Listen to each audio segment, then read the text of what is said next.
하나님 말씀 보겠습니다. 사도행전 9장 1절에서 9절 말씀.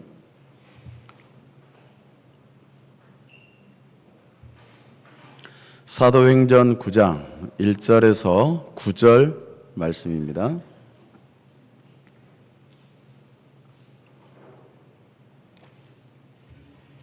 자, 우리 한 목소리로 합독하겠습니다. 사울이 주의 제자들에 대하여 여전히 위협과 살기가 등등하여 대제사장에게 가서 다메섹 여러 회당에 가져갈 공문을 청하니, 이는 만일 그 도를 따르는 사람을 만나면 남녀를 막론하고 결박하여 예루살렘으로 잡아오려 함이라. 사울이 길을 가다가 다메섹에 가까이 이르러더니 호련히 하늘로부터 빛이 그를 둘러 비추는지라. 땅에 엎드려져 들음에 소리가 있어 이르되, 사울아 사울아 네가 어찌하여 나를 박해하느냐. 자식언을 대답하되 주여 누구시니까? 이르시되 나는 네가 박해하는 예수라. 너는 일어나 시내로 들어가라. 네가 행할 길을 내게 이를 자가 있느니라 하시니, 같이 가던 사람들은 소리만 듣고 아무도 보지 못하여 말을 못하고 서 있더라. 사울이 땅에서 일어나 눈을 떴으나 아무것도 보지 못하고 사람의 손에 끌려 다메섹으로 들어가서 사흘 동안 보지도 못하고 먹지도 마시지도 아니하니라. 아멘. 사람의 인생에는 누구에게나 있을 수 없는, 잊을 수 없는 전환점이 있습니다. 어떤 사람은 한 사람을 만남으로 통해서 인생의 전환점이 되기도 하고, 또 어떤 사람은 한 권의 책이라든지 어떠한 사건으로 인해서 삶의 방향이 완전히 바뀌기도 한다라는 것입니다. 그러나 성경이 우리에게 보여주는 가장 위대한 인생의 터닝 포인트는 단순히 환경이 바뀌는 것이 아니라 하나님을 만남으로 내 존재 자체가 변화되는 것, 변화되는 시간, 그 사건을 얘기합니다. 오늘 본문에 등장하고 있는 사울은 바로 그런 인생의 전환점을 경험했던 사람입니다. 그는 단순히 직업이 바뀌거나 성격이 조금 달라진 사람이 아니라 삶의 목적과 가치관, 신앙과 사명이 모두 새롭게 바뀐 사람입니다. 사도행전 9장은 우리 교회사에서 가장 중요한 장 중에 하나입니다. 사도행전 9장의 말씀은 만일 우리가 결과론이긴 하지만 만약에 사울이 회심이 없었다라고 생각한다면 신약 성경에 여러 권이 기록되지 않을 수도 있었을 것 같다. 그리고 복음이 이방 세계로 폭발적으로 확장되는 그 역사가 지금과는 조금 달랐지 않았을까라는 이런 결과론도 있긴 하지만, 그러나 하나님께서는 한 사람의 그 변화를 시킴으로써 그 한 사람으로 통해서 한 세대가 변화되는 그런 역사를 보게 됩니다. 그러므로 오늘 말씀은 단순히 사울, 바울이라는 그 위대한 그 사도의 이야기만이 아니라 하나님께서 지금도 우리의 인생을 어떻게 변화시키는지에 대해서 잘 보여주고 있는 말씀, 살아있는 말씀입니다. 그래서 1절 말씀 보면 사울이 주의 제자에 대하여 여전히 위협과 살기가 등등했다라고 말씀을 시작하고 있어요. 여기서 여전히라는 표현은 아직 이 청년 사울이 자기가 가지고 있는 분노나 증오가 조금 더 식히지 않았다라는 의미인 것입니다. 그 당시 사울은 어떤 사람입니까? 교회를 핍박했던 사람. 먼저는 스데반 집사를 죽이는데 앞장섰고 묵인했던 사람이었습니다. 예루살렘 교회를 잔인하게 핍박했던 사람. 그리고 이제는 어디로 가냐면 다메섹까지 가서 그리스도인 예수를 믿는 사람을 체포하려고 다메섹으로 가고 있습니다. 그의 열심은 그 어느 누구보다 강함을 가지고 있었어요. 그러나 그 강함에, 그 열심에 문제가 있었습니다. 그 열심의 방향이 어디로 향했냐는 것이죠. 하나님을 향하고 있지 않았다. 자기 자신, 자기가 속해 있는 단체, 거기에 향하고 있었다. 우리는 여기서 중요한 교훈을 발견합니다. 열심 많이 있죠. 교회 생활하면서 열심이 없으면 안 되잖아요. 열심은 있습니다. 그런데 그 열심 자체가 믿음일까요? 그 열심 자체가 믿음일까요? 믿음이 될 수 없습니다. 열심 자체는 믿음이 될 수 없어요.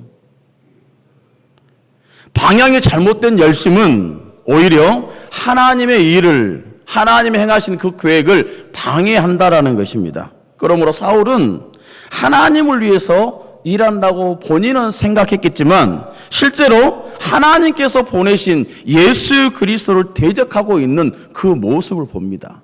그렇기 때문에 사울이 지금 행하고 있는 그 자체의 열심은 자기 자신을 위한 거였어요. 그는 자신이 가장 의로운 사람이라고 생각했지만 실제로 보면, 기독교 역사상에서 보면 정말 추악한 사람, 악한 사람, 악랄한 사람, 죄인이었다라는 것입니다. 오늘날에도 이런 모습은 얼마든지 우리들에게서 나타날 수가 있어요. 우리는 교회를 오래 다녔다라는 이유로, 그리고 직분을 가지고 있다라는 이유로, 신앙생활을 열심히 한다라는 이유로 하나님과 가까이 있다고 생각할 수 있습니까? 그렇게 생각할 수 있겠죠. 교회를 오래 다녔으니까, 내가 직분을 가지고 있으니까, 신앙생활 열심히 하니까 난 하나님과 가까이 있어라고 생각을 하고 있겠죠. 그렇지 않습니까? 그러나 정작 우리의 중심이 예수님께로, 하나님께로, 우리의 시선이, 우리의 방향이 하나님께로, 십자가로 나아가 있느냐를 보아야 된다라는 것입니다. 우리는 사울처럼 하나님을 섬긴다고 하면서 내 자신의 의를 섬기고 있을 수 있어요. 하나님께서는 우리의 열심보다 우리의 마음을 보신다라는 것 너무나 잘 알지 않습니까?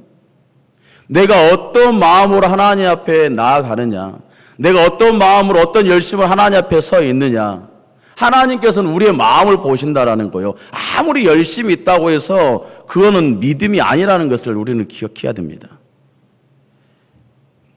사울은 이제 대제사장에게 공문을 가지고 다메섹으로 갑니다. 다메섹은 예루살렘으로부터 해서 약 240km가 넘는 거리예요.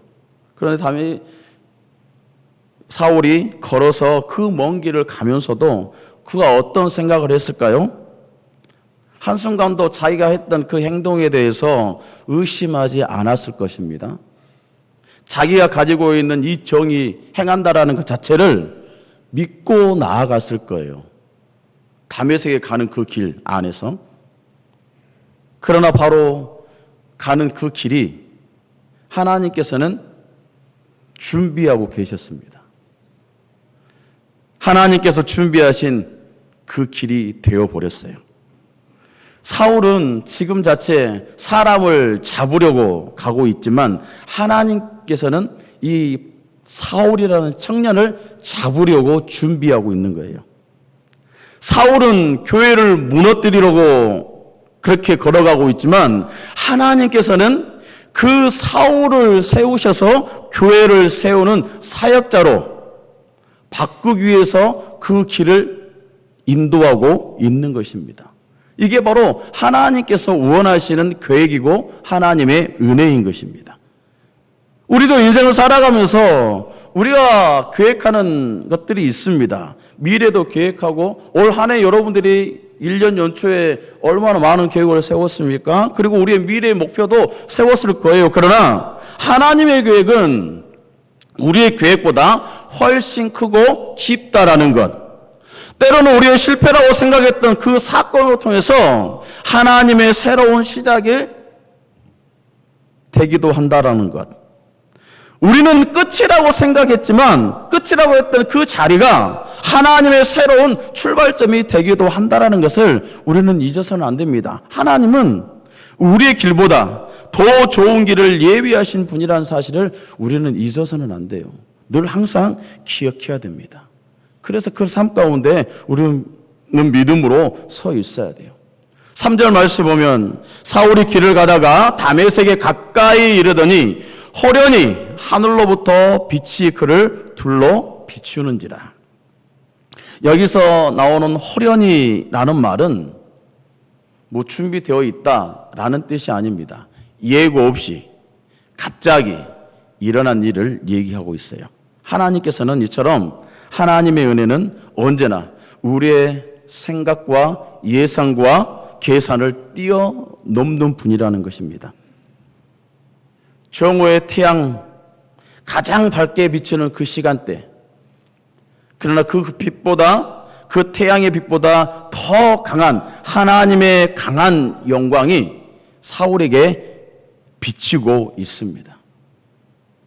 상상하지도 못했던 하나님의 그 영광이, 중동의 그 태양빛 얼마나 뜨겁습니까? 저는 대면하지 못해서 모르겠지만 상당히 뜨겁다고 그래요. 그러나 그 빛보다 더 강한 빛으로 이 사울을 비추고 있는 거예요. 그 순간 사울은 어떻습니까? 땅바닥에 엎드려집니다.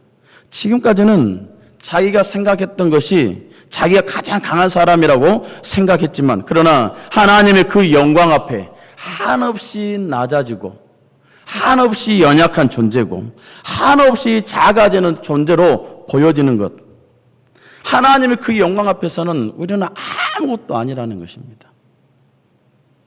그래서 성경을 보면 하나님의 임재를 경험했던 많은 선진들 보세요. 그들의 강함을 내세우지 않습니다. 그는 그들의 하나님의 그 영광 앞에 자기 자신을 낮춥니다. 자기 자신을 포기해요. 하나님의 그 시선 앞에 집중을 합니다. 이사야를 보세요. 화로다 나여 망하였도다.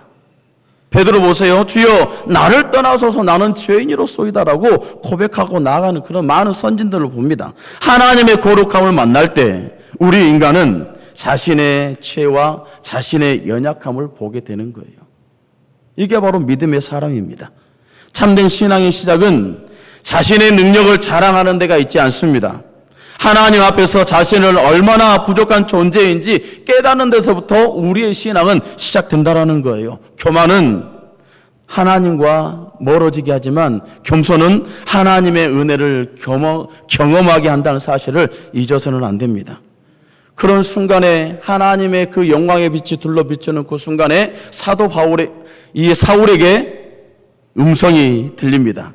사울아 사울아 네가 어찌하여 나를 박해하느냐. 사울은 예수님을 직접 때린 적도 없고 예수님을 직접 감옥에 가둔 적도 없습니다.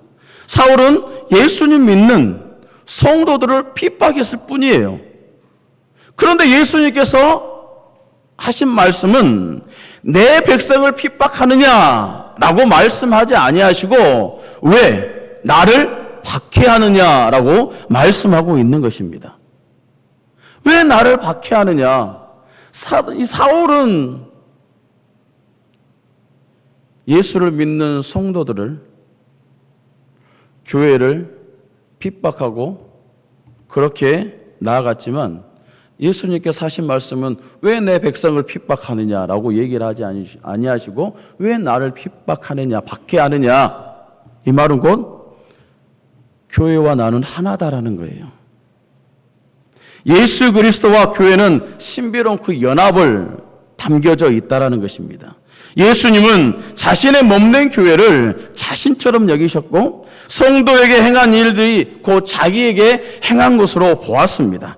그러므로 우리는 교회를 함부로 판단해서도 안 되고 함부로 상처 줘서도 안 됩니다. 그렇다고 해서, 그리고 반대로 우리가 주님을 위해 흘린 눈물, 수고, 그거는 하나님께서 잊어버리지 않는다. 하나님께서는 여전히 기억하고 계시다라는 것을 우리는 기억해야 돼요. 사울아 사울아 네가 어찌하여 나를 박해하느냐 라는 이 물음에 사울은 대답하죠. 주여 누구십니까? 주님 누구십니까? 예수님께서 대답합니다. 그 예수님의 대답은 사울이 얼마나 많은 기대를 했겠어요? 주님 누구십니까? 라는 그 물음에 많은 기대를 가지고 있었을 것입니다. 그러나 예수님의 대답은 명료했습니다. 그러나 그 짧은 대답 앞에 사울의 인생이 완전히 바뀌는 충분한 말씀이었습니다. 나는 네가 박해하는 예수라. 나는 네가 박해하는 예수다. 이 한마디는 사울의 인생을, 사울이 가지고 있는 신앙의 모든 체계를 변화시켰고 무너뜨렸습니다. 십자가에서 죽은 줄 알았던 예수 그리스도가 살아계시다라는 거예요. 자신이 거짓이라고 믿었던 복음, 예수님께서 3년의 공생애 동안 전했던 그 복음이 거짓으로만 알았는데 그 복음이 진리였다라는 것, 자신이 의롭다라고 생각했어. 자신의 삶이 정말 의롭다라고 생각했는데 나는 죄 가운데 있었다라는 것. 이 사울의 삶 자체가, 신앙의 자체가 완전히 무너지는 사건. 이 회심이라는 것은 단순한 감정의 변화가 아닙니다. 예수 그리스도에 대한 인식이 완전히 바뀌는 거예요. 예수님은 단순히 역사적인 인물로 생각하고 있습니까? 아니죠. 예수님께서는 살아계신 하나님의 아들이시며 나의 주님으로 믿는 그 믿음이 바로 회심인 거예요. 오늘 우리 신앙생활을 오래 하면서도 예수님에 대한 지식 얼마나 많이 있어요? 얼마나 많이 가지고 있습니까? 그러나 지식만으로는 충분하지 않아요. 지식만으로는 충분하지 않습니다. 주님은 살아계신 하나님의 아들입니다. 주님은 살아계신 하나님의 아들입니다. 나의 주님입니다. 나의 구세주입니다. 라는 이 고백이 있어야 온전히 하나님의 자녀로 서 있고 믿음의 성도로 서 있을 수 있는 거예요. 하나님의 나라를 소망할 수 있고 그곳에 주님의 언제 이 세상에 다시 오실지 알 수 없지만 그러나 그 믿음을 가지고 준비하고 있는 것입니다. 예수님을 지식으로만 알아서는 안 되죠. 우리는 예수님을 인격적으로 만나야 됩니다. 인격적으로 만나야 되고 살아계신 주님을 온전히 경험해야 됩니다. 이 만남이 있었을 때 우리 인생은 새롭게 변화되고 바뀐다라는 사실. 그리고 예수님께서는 사울에게 즉시 사명을 주지 않았죠. 주님께서 친히 오셔서 만나주시고 그런 가운데 그래 이제 너 내가 준비한 계획대로 가면 돼. 사역자로 서면 돼 라고 주님께서는 그렇게 인도하지 않았어요. 먼저 어떻게 합니까? 일어나 성으로 들어가라. 네가 행할 것을 이룰 자가 있을 것이다. 하나님은 종종 우리를 한 걸음 한 걸음 천천히 인도하십니다. 우리는 미래를 모두 알고 싶어 합니다. 사실 그렇잖아요. 오늘의 삶을 살고 있다면 내일이 어떻게 펼쳐질까? 얼마나 꿈을 꿉니까? 하지만 하나님은 오늘 이 한순간 순종하며 나아가는 그 모습을 바라보기를 원하십니다. 이 한 걸음부터 시작하기를 원하신다라는 거예요. 그렇기 때문에 믿음은 모든 계획을 아는 것이 아니라 하나님의 말씀에 따라서 한 걸음 한 걸음 내딛는 것이 온전한 믿음이라는 것을 우리는 기억해야 됩니다. 사울은 눈을 떴지만 아무것도 볼 수 없었어요. 지금까지는 영적으로 눈먼 채 살았던 자기 자신이 모든 것을 알고 있을 것이다 라고 생각했지만 이제 육신의 눈은 감겨졌습니다. 자기가 알고 있던 그 모든 것들이 다 물거품으로 변한 거예요. 주님을 만나는 그 순간, 예수님을 만나는 그 순간 자기가 가지고 있던 그 모든 것이 틀 것처럼 사라져버리는 것. 이제는 어떤 눈이 뜹니까? 영적인 눈으로 하늘을 바라보는 것입니다. 주님을 바라보기 시작했다라는 것. 하나님께서는 때때로 우리의 자랑과 자신감을 내려놓게 하십니다. 그래야 하나님의 능력을 의지하고 그 능력에 따라서 살아갈 수 있기 때문에 그렇습니다.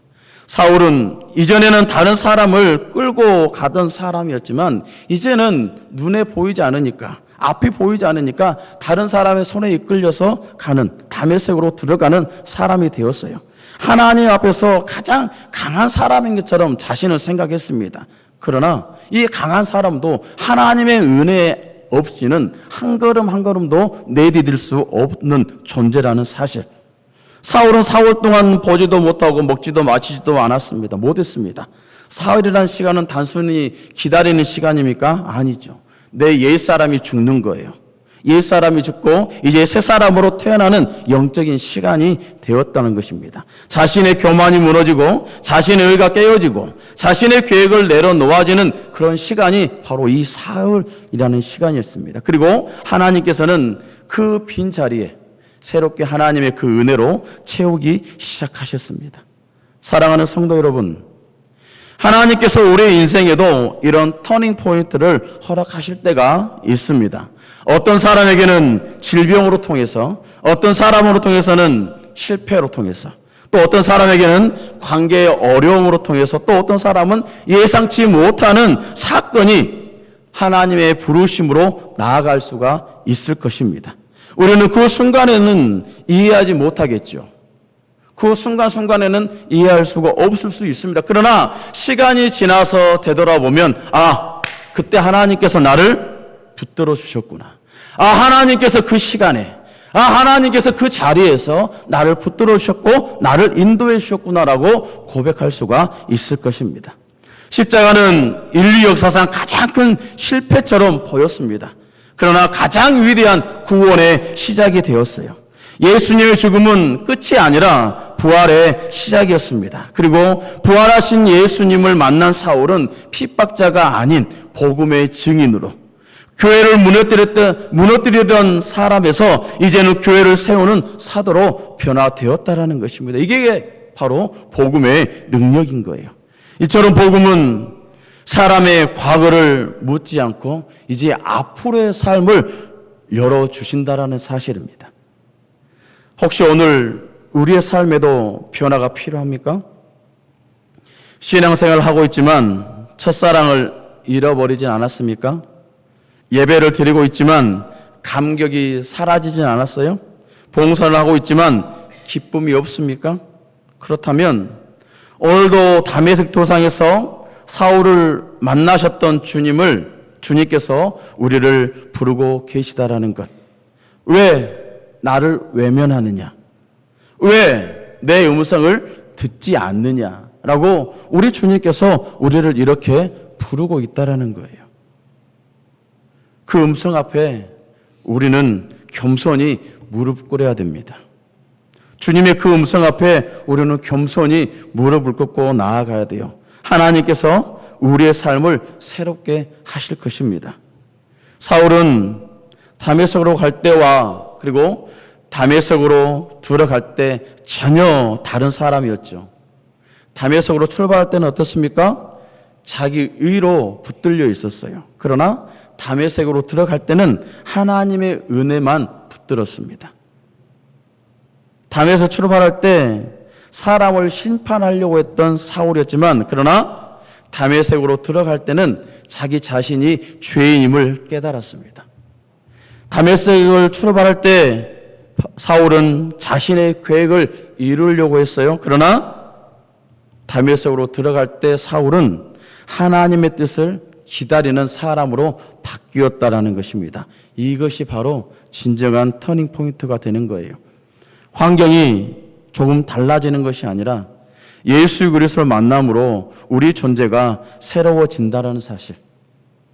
예수 그리스도를 만남으로 예수 그리스도를 바라봄으로 우리의 삶이 변화되는 그런 역사가 있기를 간절히 원합니다.